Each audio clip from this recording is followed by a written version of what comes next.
నమస్తే, welcome to Leo. మనతో ఉన్నారు సీనియర్ జర్నలిస్ట్ హేమసుందర్ గారు. సార్ నమస్తే. నమస్తే అండి. సార్, బిగ్ బాస్ ఇప్పటిదాకా ఒక లెక్క, ఇక నుంచి ఒక లెక్క అన్నట్టుగా మొత్తానికి ఇద్దరు సింగల్ లేడీస్ అయితే దిగిపోయారు. ఒకటి దివ్యల మాదిరి అయితే, మరొకరు అలేఖ్య చిట్టిపికి సంబంధించిన రమ్య అని చెప్పుకోవచ్చు. సో మొత్తానికి వీళ్ళిద్దరు దిగిన దగ్గర నుంచి కూడా టీఆర్పీ రేటింగ్స్ కూడా పెరిగాయని చెప్పేసి అంటున్నారు. సో వీళ్ళిద్దరిని చూస్తానికి పాజిటివ్గా చూడబోతున్నారా, నెగిటివ్గా చూడబోతున్నారా, అసలు ఏం చేస్తున్నారని చెప్పి చూడబోతున్నారంటే ఏం చెప్తారు? ముఖ్యంగా వాళ్ళు హౌస్లోకి వెళ్ళడానికి మీరు చెప్పారు కదా ఒక లెక్క అని, ఆ లెక్క కోసమే వాళ్ళు లోపలికి అడుగు పెట్టారనుకోవాలి. లెక్క గట్టిగా ఉంటే వస్తామని చెప్పి వాళ్ళు షరతులు పెట్టారని, ఆ లెక్క గిట్టుబాటు అవుతుంది కాబట్టి వాళ్ళు హౌస్లోకి ఎంటర్ అయ్యారనేది మాకు తెలిసిన సమాచారం. ముఖ్యంగా మాధురి అయితే నాకు ఇంత రెమ్యునరేషన్ కావాలి ఒకటి, రెండో షరతు ఏంటంటే మా శ్రీనివాస్ గారి గురించి ఒక ఏవి వేయాలి, ఇలాంటి 2 షరతులు పెట్టి హౌస్లోకి అడుగు పెట్టారనేది వినిపిస్తున్న సమాచారం మాధురి విషయంలో. అలాగే ఆవిడ ఎంటర్ అవడంతోనే నాకు ఎవరు ఎదురొచ్చినా వారికి రిస్క్, వారికి ఎవరు ఎదురొచ్చినా నేనే ఏదో బాలయ్య బాబు డైలాగ్ ఉంది కదా, ఆ డైలాగ్తోనే ఆవిడ హౌస్లోకి అడిగి పెట్టడం జరిగింది. పైగా ముఖ్యంగా విడదీరాని బంధం దువ్వాడ శ్రీనివాస్ గారిది, దువ్వాడ మాధురి గారిది. ఎందుకంటే వాళ్ళు కళ్ళనీళ్ళు పెట్టినారనే వీడియో కూడా వైరల్ అవుతుంది. మాధురి గారు హౌస్లోకి వెళ్తుంటే శ్రీనివాస్ గారు కళ్ళ నీళ్ళు పెట్టుకున్నారని అది ఒకటి బాగా వైరల్ అవుతుంది. చాలా అన్యోన్యమైన ప్రేమ జంటగా వీళ్ళు నోటెడ్ అయ్యారు. మరి బయట వివాదాలు ఉన్న ఎవరైతే ఎక్కడైతే ఇప్పుడు కాయలున్న చెట్టుకే రాళ్ళు పడతాయి అంటారు కదా, ఎక్కడ వివాదాలు ఉంటాయో అక్కడ పాయిజనెస్ కూడా ఉంటుంది. మొత్తానికి హౌస్లోకి మాధురి గారు ఎంటర్ అవ్వడం అనేది ఒక ప్లస్ పాయింట్ అని చెప్పాలి. అయితే దివ్యల మాధురి గారు మొదటి రోజే ఇంత పెద్ద డైలాగ్ కొట్టి మొదటి రోజే ఎడ్ చేయడం కదా మనం చూసాం. సో దీన్ని ఎలా చూడాలంటారు? అదే చెప్పేది. కొంతమంది ఏంటంటే మేకపోతే గాంభీర్యం ఉంటారు, నన్ను టచ్ చేయకండి అంటూ షరతులు పెట్టడం కానీ, ఇవన్నీ హౌస్ మేట్స్ కొంత ఇబ్బందే కదా. ఇప్పుడు టచ్ చేస్తే ఏమవుతుంది, టచ్ చేయొద్దంటాం, ఇలాంటి కొన్ని మాటలు ఉంటాయి. దానివల్ల కొంత హౌస్లో ఎలా ఉండాలని ప్రిపేర్ అయ్యి వెళ్తే అది వేరుగా ఉంటుంది. హౌస్ మేట్స్ అనేది చాలా కీలకం. ఇప్పుడు మన ఇంట్లో శ్రీనివాస్ గారితో ఉంటే ఆయన హౌస్ మేట్, ఆయన ఇంట్లో, ఇక్కడ హౌస్ మేట్లు వీళ్ళు, ఇక్కడ జాగ్రత్తగానే ఉండాలి. కాబట్టి అక్కడ ఆవిడ లోపలికి ఎంటర్ అవ్వడం కదా, ఆవిడకి కొంత ఏదో అనుకుంటే ఏదో జరిగినట్టుగా మనం భావించవచ్చు. ఇక రమ్య విషయానికి వస్తే అలేఖ్య చిట్టి పికిల్స్ వాళ్ళు, ఆవిడ జీవితం కూడా చాలా విషాదకరమే. వాళ్ళ అక్క చెల్లెళ్ళు రమ్య అమ్మాయి అందంగా ఉంటుంది, సినిమా ఛాన్స్ రావటం, ఆ సినిమాలు చేసుకుని వెళ్ళటం, ఆ తర్వాత దీంట్లోకి ఆఫర్ రావటం, ఎవడో ఏదో అడిగిన దానికి తిట్లు తిట్టడం వల్ల అక్క చెల్లెలు ముగ్గురిలో ఎవరు తిట్టారో తెలియదు కానీ ఆ తిట్ల వల్ల నీ భార్యకి నువ్వు నగలే కొనిస్తావు, నువ్వు ఏం చేస్తావు అని తిట్టడం వల్ల మొత్తం కొలాప్స్ అయిపోయింది.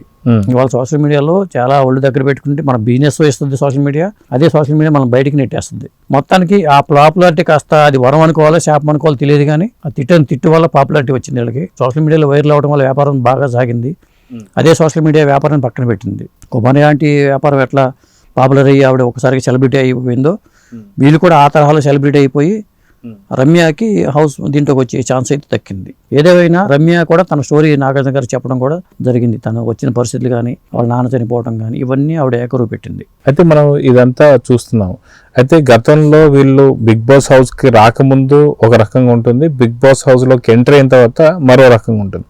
అయితే ఇక్కడికి వచ్చిన తర్వాత ఖచ్చితంగా లవ్ ట్రాక్లు ఉంటాయి, లవ్ సీన్స్ ఉంటాయి, కొంత రొమాన్స్ ఉంటుంది, ఇవన్నీ ఉంటాయి. సో ఇప్పుడు దివ్యల మాదిరి ఏం చేయబోతుంది అనేది ఒక క్వశ్చన్ మార్క్ అయితే, రమ్య లవ్ లో పడబోతుందా లేదా అనేది చూస్తాం. ఎందుకంటే ఇప్పటిదాకా సీజన్ 8 అన్ని కంప్లీట్ అయిపోయి 8 లో చాలా ప్రేమ జంటలు చూస్తూ వచ్చినాం. సో ఇక్కడ వీళ్ళిద్దరికి కూడా అలాంటి లవ్ ట్రాక్స్ ఏమైనా ఉండే అవకాశాలు ఉన్నాయంటే ఏం చెప్తారు? రమ్య లవ్లో పడితే ఇబ్బంది లేదు, మాధురి లవ్లో పడితే మళ్ళీ ఇబ్బంది అవుతుంది. ఇప్పుడు చివరికి అది అంటే ఈ షో వాళ్ళు పెట్టే షరతులు ఎలాంటి షరతులు పెట్టుంటారో తెలియదు.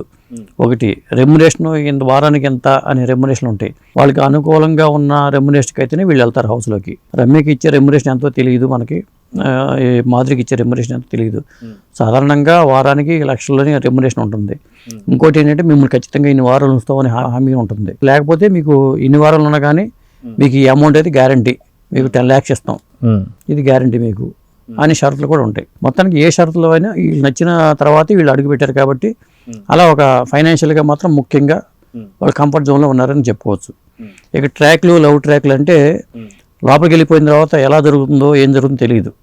అయితే అది కాక మనం చూసుకుంటే మొన్న మధ్యనే వాళ్ళు ఒక శారీస్ సంబంధించిన ఒక షాప్ పెట్టడం, దాంతో మళ్ళీ దాని బ్రాంచెస్ కూడా పెట్టబోతున్నాం అనడం, దాదాపు కోట్లలోనే మాకు మంచి ఆదాయం వస్తుందని చెప్పడం, ఇవన్నీ కూడా మాధురి గారు చెప్పారు. కానీ బిగ్ బాస్ లో ఎంత ఇచ్చినా సరే కోట్లలో ఇవ్వరు కాబట్టి నిజంగా ఆ షాప్ లో జరిగే బిజినెస్ కరెక్ట్ లెక్కలే చెప్పారా ఆ లెక్కలు సరిగ్గా లేవు కాబట్టి ఈ లెక్క కోసమే ఇక్కడికి వచ్చారా అంటే ఏమంటారు? ఇప్పుడు ఏదైనా ఏ లెక్క అయినా కానండి, కూటి కోసమే కోటి విద్యలు, వేరే ఏమీ కాదు. అందరికి ముందు కావాల్సిన డబ్బు. ప్రేమ అయినా తర్వాత ఇంకేదైనా తర్వాతే.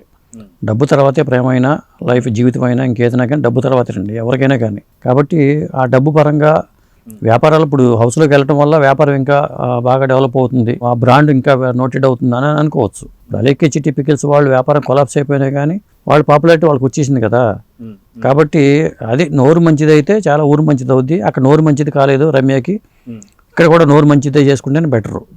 హౌస్లో గడికి పెట్టామని చెప్పి ఇష్టం వచ్చినట్టుగా నోరు పారేసుకుంటే అది రమ్యకైనా ఇబ్బంది, మాధురికైనా ఇబ్బంది. సో చూద్దామండి, ఖచ్చితంగా ఈ ఇద్దరు వచ్చిన తర్వాత మాత్రం టీఆర్పీ రేటింగ్ పెరిగిపోయింది. సో బిగ్ బాస్ గతంలో వీళ్ళు రాకముందు ఒక లెక్క, ఇప్పుడు ఒక లెక్క. సో ఎలా ఉండబోతుందో చూద్దాం మరి. నమస్తే. నమస్తే.